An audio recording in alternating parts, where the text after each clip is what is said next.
sizinle tabii. Babamın öldüğüne bizi ifade verebildik. Şart mı görmemiz? Dosya ne varsa da hanımefendi. Gelmeniz gerekiyor. Buyurun, yöntemini atınız. İyi günler. İyi günler.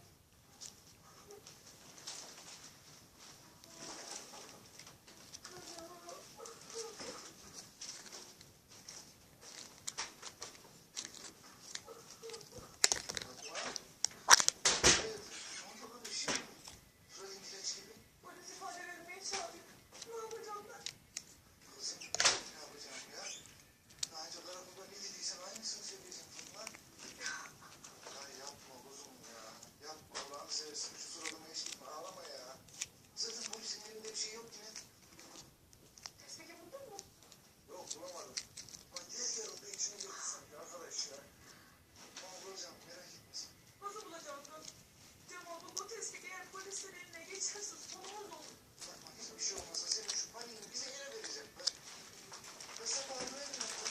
Güveniyorum bayağı güveniyorum. Tamam biliyorum bu ya. Videom bu kadardı. Sağlam ya. Biz için Güven vereceğim tamam. teşekkürler. Abone olmayı unutmayın. Like atmayı unutmayın. Abone olmayı unutmayın.